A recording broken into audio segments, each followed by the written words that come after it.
Evening, everybody.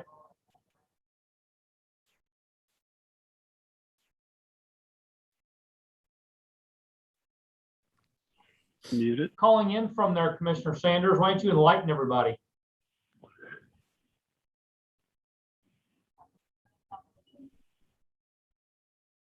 He's on mute. You're on mute. Done.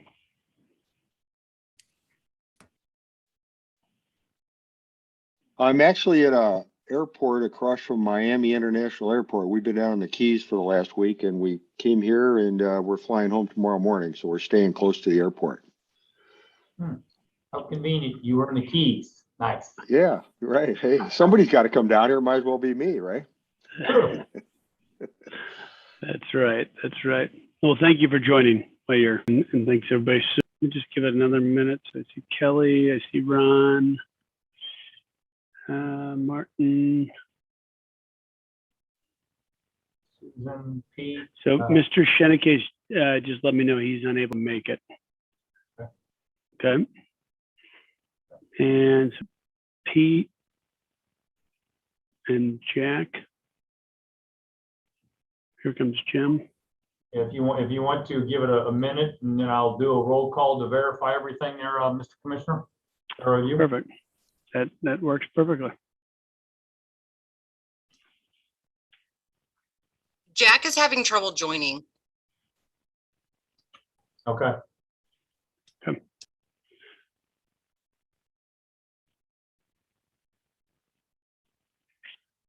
Okay. So, and then we just have Pete. So if you want to, Chief, that's 4:31. If you want to go ahead and we'll call the meeting to order. And if you would like to do a roll call to start. Okay. Mr. Vasquez, looks like I see his name on the screen. Mr. Vasquez, can you hear us? Can you reply? He's on mute right now. But okay. We're just kind of following those guidelines, as that was the decision when it changed. As soon as we sent out the invite to be in person, we changed it at the Board of Aldermen. So that's why it was changed this meeting to Zoom. So Mr. Willman, go ahead. You're on mute. We can't do now. Go ahead. Try again. How about now? We can hear. Yeah, we could hear you. We can't hear you right now. Sorry. So now I found it, I think. Hear me now? Yes, sir. Yes. Now, there we go. Yeah, okay. I certainly would be in favor of meeting in person. And I'd like to call a vote to see if everybody else agrees. Mr. Sanders? Yeah, I totally agree. I'm open for in person. I have no problem with that. Okay. I have no problem. I have no problem with in person either. Okay. All good. Would it be a hybrid though for those who can't attend? I guess is my question. Would they be able to join via Zoom? Yes, we'll make sure that happens, Mr. Vasquez. Yes. Thank you. Most definitely. Good idea. So we will move forward with that approach for our next meeting. And then also the question came up as, time of the meeting, whether we continue at 4:30 or we want to move it to 5 o'clock. Is there a preference there on commission meetings moving forward? Martin? Well, actually, we had our meetings at 7 o'clock before you became the commissioner of this meeting. What's wrong with going back to 7 o'clock? Is that an option also? It is an option. I think all commission meetings are trying to move a little earlier, just for staff resources if we have to do hybrid or we have to use, for some of the audio visual stuff. So I'm sorry, what did you say, Mr. Willman? Does anybody else have a feeling about having it at 7 o'clock instead of 5 o'clock? I guess not. I'm kind of good with this time frame, to be honest with you. like 4:30 or 5? Yeah. I don't work, so it doesn't bother me one way or another, but some of you have jobs that I'm not sure you can make it so easy at this time. Most definitely, and that's why we discussed maybe moving it to 4:30 or 5. But if everybody's comfortable in late afternoon, Mr. Sanders, I'm totally fine with any time you all want to meet. okay, Mr. Conrad, Yeah, the only thing, my comment would be that if we have it earlier, then we make it easier on the city hall staff. most definitely. Agreed. Susan, Mrs. Crandall, sorry. I'm okay with either 4:30 or 5. It makes no difference Okay, to me. Mr. Vasquez, Either way is fine with me, sir.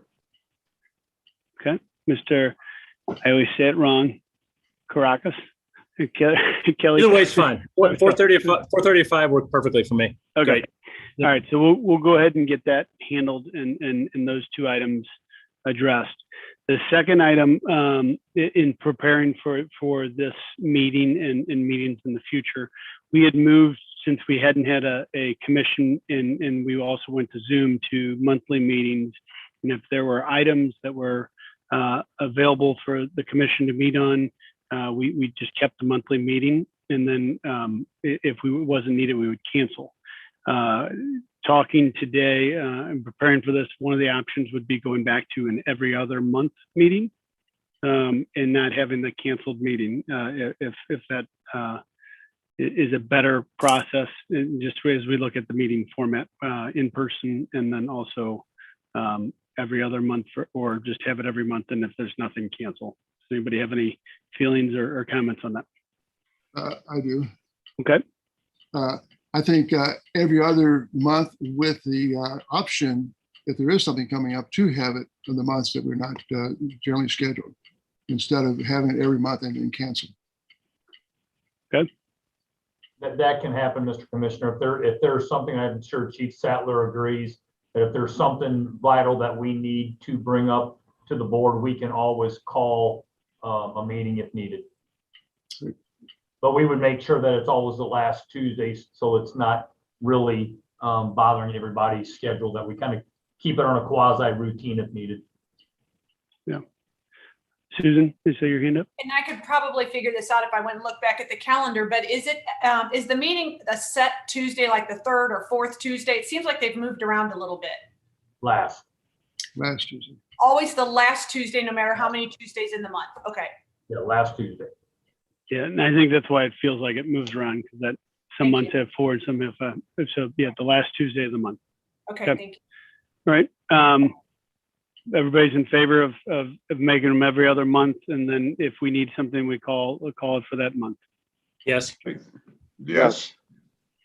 All right. Well, good. And just for clarification, Mr. Chairman, we're okay with continuing for 4:30? I'm good at 4:30. Okay. Thank you. 4:30 at the municipal center. Yes. Okay. All right. And now on to the Aldermanic update. Obviously, as I mentioned before, the Board of Aldermen has gone, has found the CDC and has gone on to Zoom for our meetings. We've gotten a report back from management partners with regards to the audit on the 3 main projects that were under review from the state audit. And so those findings are all on the city website as we speak. We are in the process of starting the budget conversation for next year.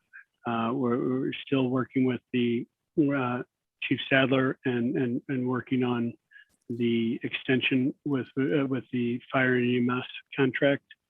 And then there were some commission updates that were passed. The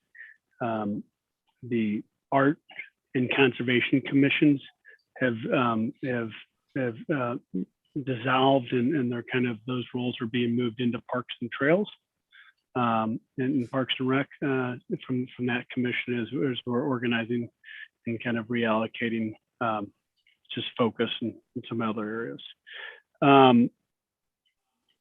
That Chief, you're going to update on the traffic code that was passed. So I'll let you, the changes on that.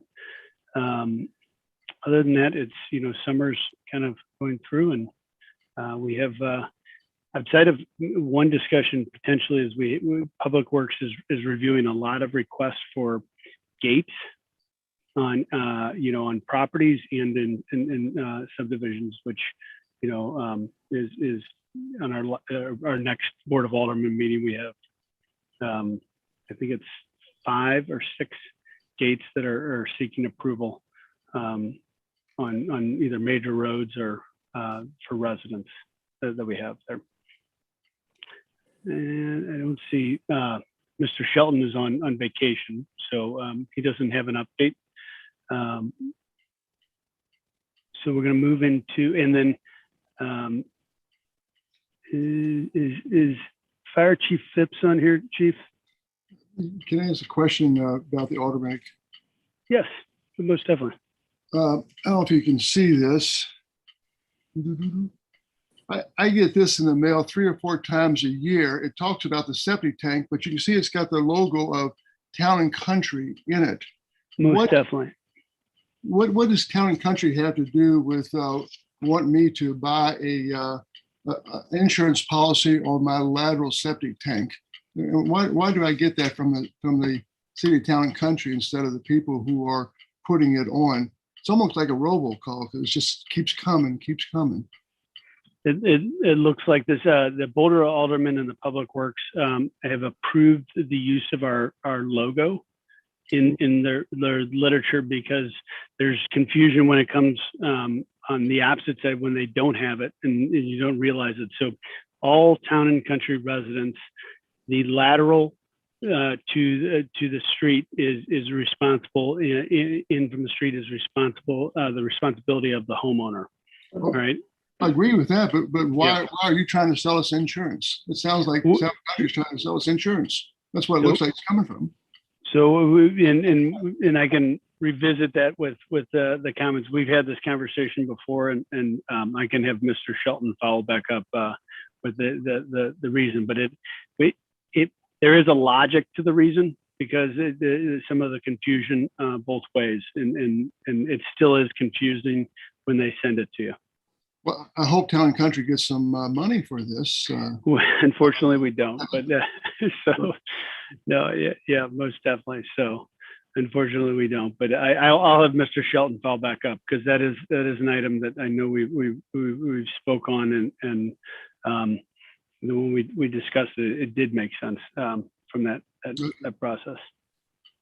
Okay. Chief Cavins. We were gonna talk. So I guess we'll go with Chief Sadler's update first. I believe, not to divert. Can you guys hear me? Okay. Yep.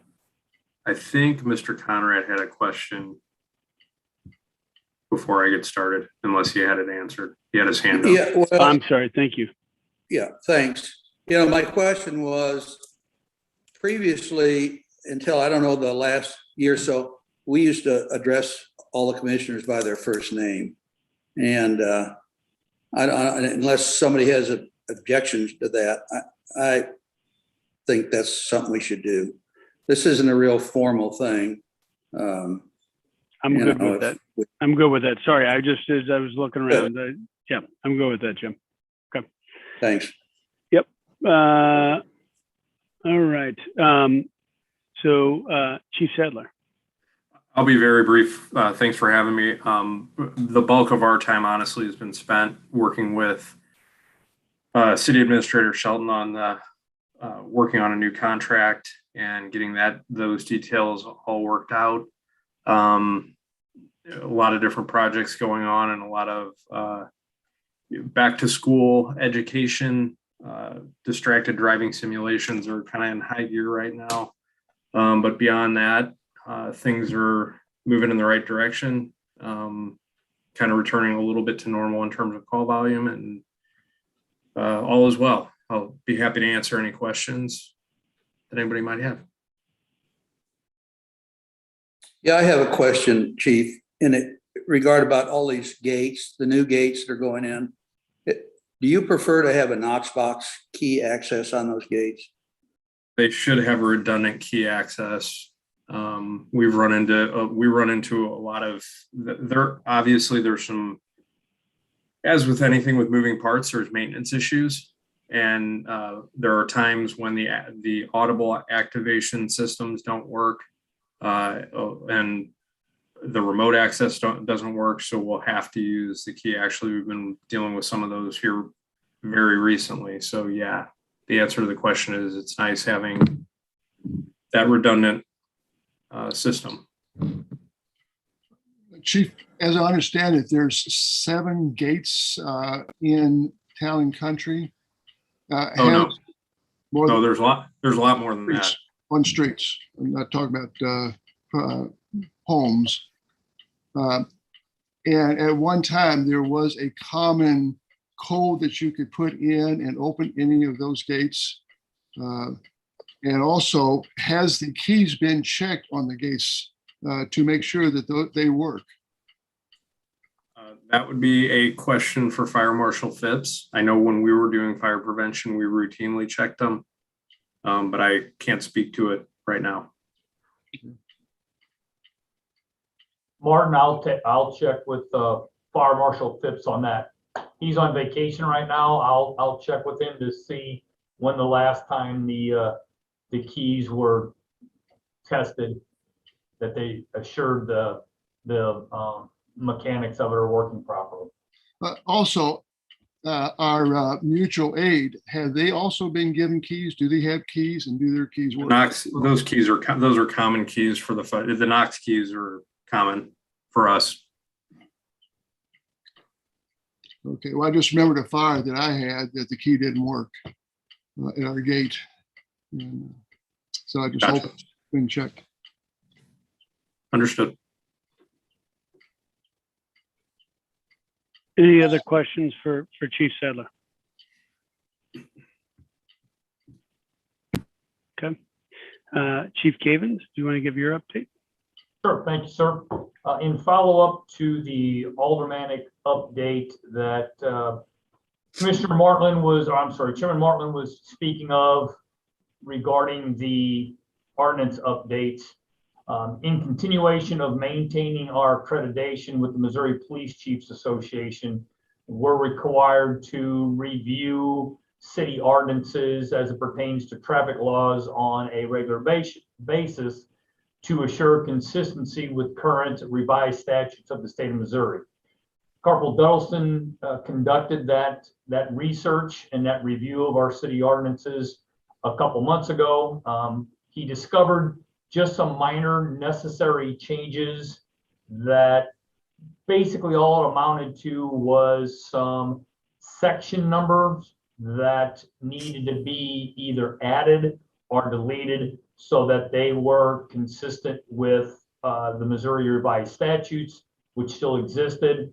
We had one that we referenced in a city ordinance that it no longer existed in the revised statutes. There was an update to some miscellaneous driving rules for motorcycle helmets.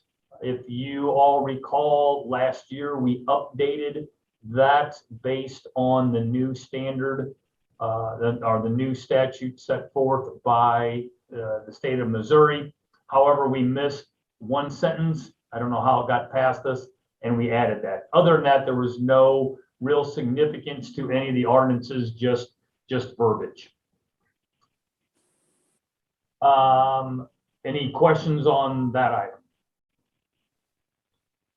Moving on to my second item, the preparation for fiscal year 2022. I wanted to inform all of you that we, for the last couple of weeks, we have been in the initial stages of preparing for the fiscal year 2022 budget for the police department. Most of our routine or annual items are in there, such as our replacement of patrol vehicles, surplus of computers and necessary operational routine or standard operational needs that we have to have in it.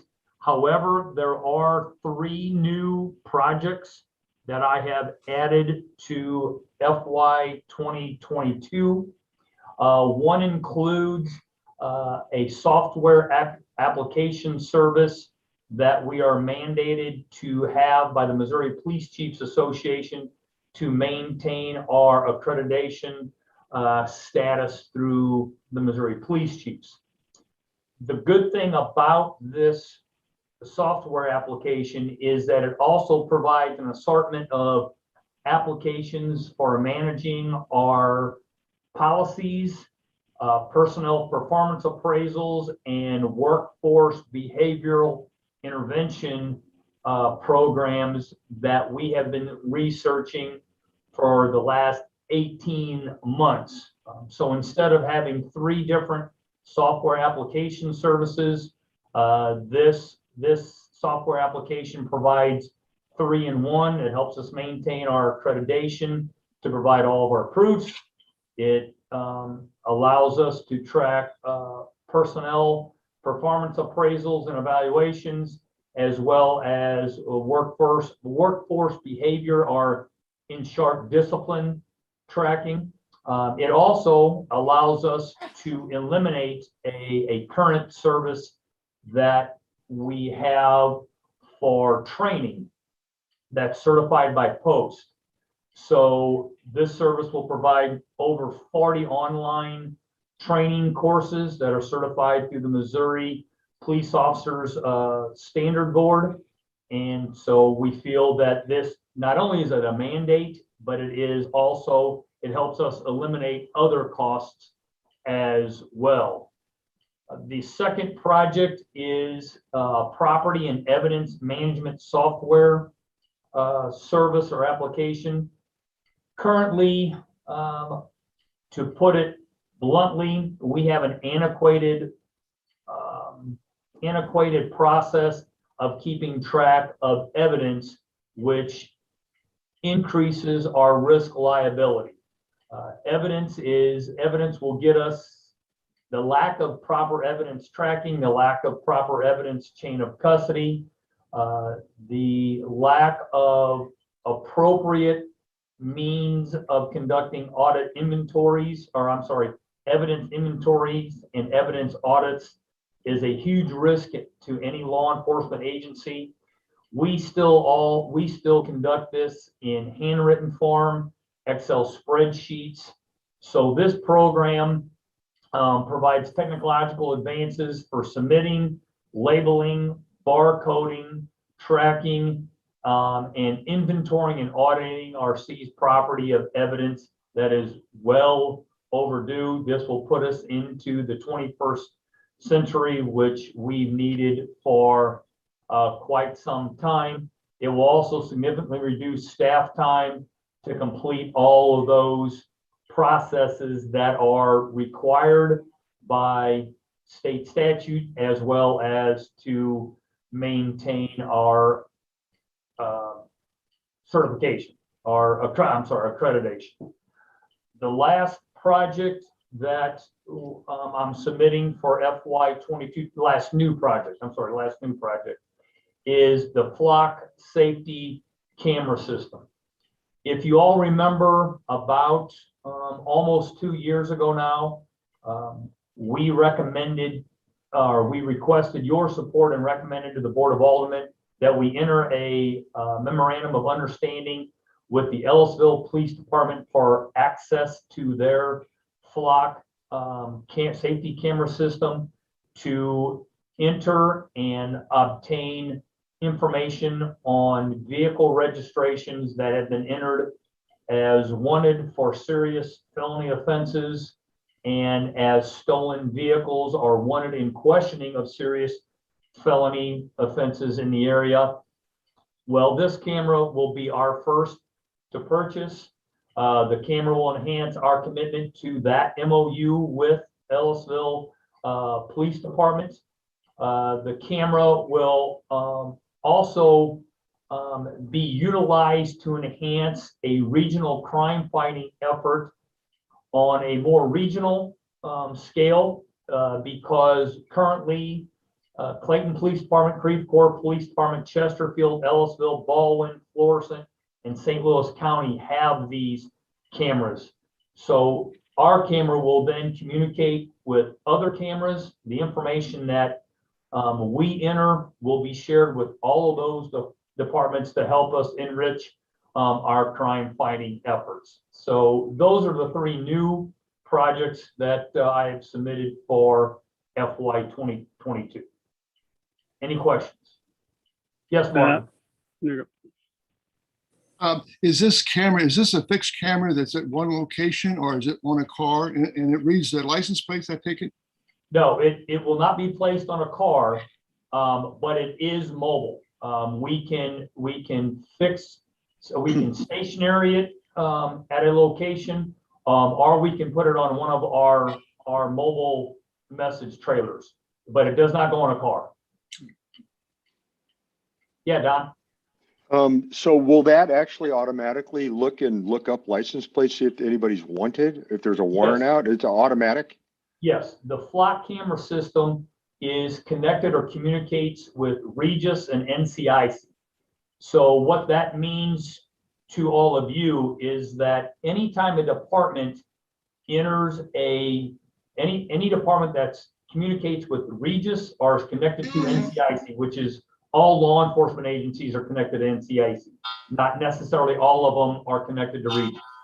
But those law enforcement agencies that are connected to those 2 services, when they enter a vehicle registration that is wanted in a serious felony offense that is stolen, or there's some sort of other special officer safety factor associated with that license plate, such as an order of protection, that information is entered, the flock system is connected to that. So if there's a vehicle that is driving down Clayton Road and passes our camera and one of those special alerts on it, we will get that alert through our mobile data terminals because it's web-based, that this vehicle is traveling westbound on Clayton, passing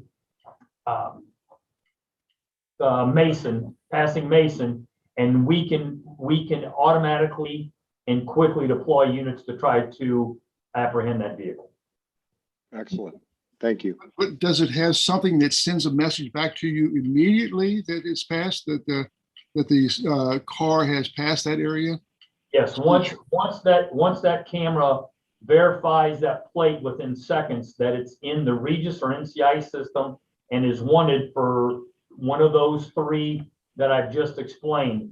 The only delay, Martin, is just that transfer to our mobile data terminal and us reading it and trying to figure out where the vehicle is now. But it'll give us the time that it passed our camera. Any other question? So Chief, what's the cost?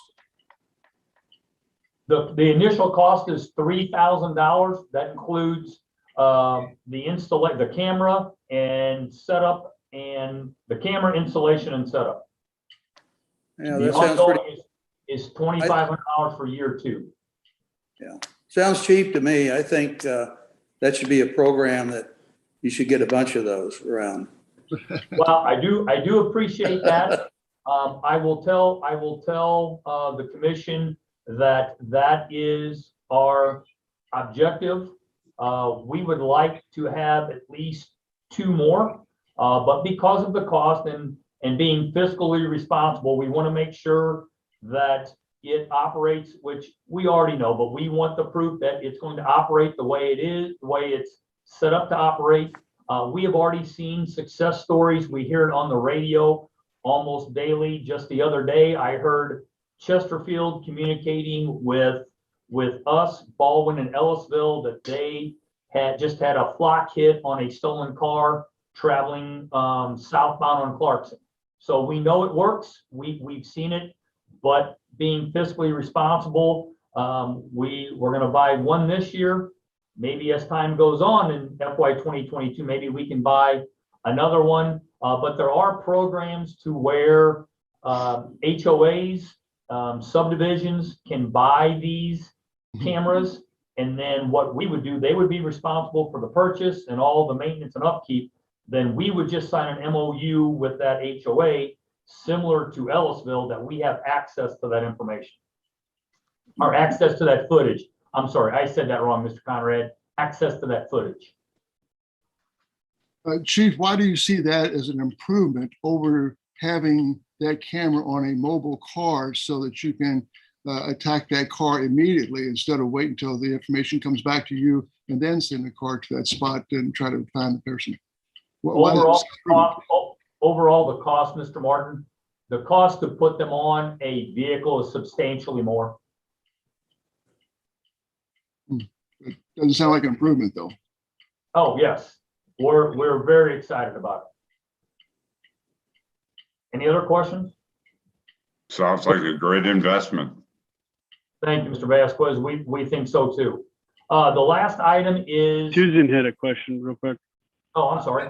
Just curious, how large is this camera? Or, I mean, would these criminals finally get wise enough and realize, oh, they're in Ellisville, they're on Clayton Road or whatever? Or is it pretty difficult to identify? You know what? I will have Lieutenant Wilkie's on. I will have him. Him and Sergeant McNutt are leading up this charge, but they are very discreet. Susan, I will tell you that. Lieutenant Wilkie, am I speaking correctly? Yes, Chief. They're by design. They're meant to be somewhat covert. I don't think unless you specifically knew what you were looking at, you would recognize it as a camera. They're probably going to be about the size of an old, maybe the size of a sheet of paper, an 8x11 sheet of paper on a fixed post. Amazing technology. Yes, it is, sir. Yes, it is. Don, did you have a question? Yeah, Chief. But you mentioned Creve Coeur, Chesterfield. How many do they have currently? Are they all just running one of these, or they have multiple? You know what? That's a great question, Don. If my memory serves me right, and we just talked about this today among the WCDC chiefs, I believe Creve Coeur has 2, and they're purchasing another one. Chesterfield, I believe, has 4. Ladue is purchasing 1. Ellisville has 1, and they're purchasing 2 more. And I believe Baldwin has 2 or 4 as well, and they're purchasing more. Gotcha. Thank you. I think it's a great idea. Thank you. So the last item I have, I just want to give some credit to Sergeant Moore. As most of you already know, he's responsible for all of our traffic data studies and research, and he deploys the radar trailer and the radar or the traffic data machine for us. Well, as you all know too, that we use that radar message board routinely. Everybody asks for it in their subdivisions. They ask us to use it. To the Parks Department, ask us to display messages for them. It's a very handy resource. Well, our current trailer is 17 years old. All the software and all the hardware is no longer being supported. Sergeant Moore did some great research on the cost of a brand new trailer that would advance the technology for more advanced technology for traffic data.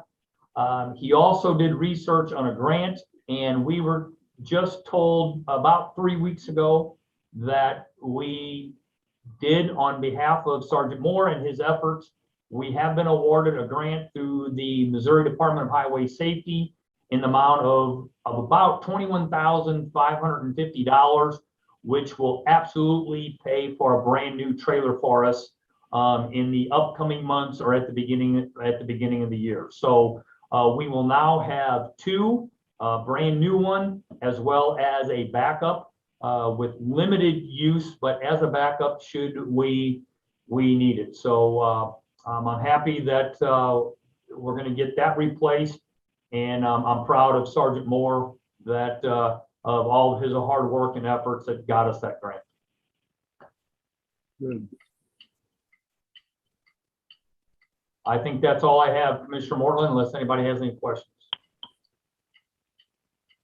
So did you have one other item on the agenda? Oh, I did. I'm sorry. As in follow-up to last month's or the June meeting, I indicated then that we were conducting a testing process for Lieutenant Flanagan's replacement. Through the rigorous process, the written process, an interview process with the two lieutenants and Captain Defoe, and then a even more defined interview process with myself, Mr. Shelton, and an outside chief. We narrowed the pool of candidates down to one. And 2 weeks ago, I gave a conditional offer of employment to a gentleman by the name of Wesley Laney. Right now, he's doing the final testing processes for the psychological, the medical, the polygraph. And our goal is to get him hired on Monday, September 27th, should the background go as we anticipated by Lieutenant Walker. But just a little bit of background about Mr. Laney. He currently is a city police officer with the St. Louis Metropolitan Police Department since October of 2019, and patrols or is assigned to the 5th District. Upon graduating from the St. Louis City Police Academy, Officer Laney received recognition as the top physical recruit, the top defensive tactic recruit, and the best overall recruit in his class. Officer Laney is originally from Salem, Missouri, where he graduated as valedictorian from Rolla, Missouri High School, and he now lives in St. Louis City. Officer Laney holds a Bachelor of Science degree in Business Administration with a minor in Applied Mathematics from Fontbonne University, and he is also a certified emergency medical technician and personal trainer. So we're excited. He's very enthusiastic about his employment opportunities with us, and we're excited that should everything go the way we anticipate, that he'll be on board Monday, September 27th. Thank you. So I have a question, Chief. So he'll be joining the department as a lieutenant? No, sir. He'll be joining the department as a probationary patrol officer. Oh, okay. We've not had promotions yet. Thank you. Any other questions for Chief Cavens? No? So in the open agenda, I just have a couple items. A reminder that the October 9th from 5 to 8, we have the Town and Country Fall Festival.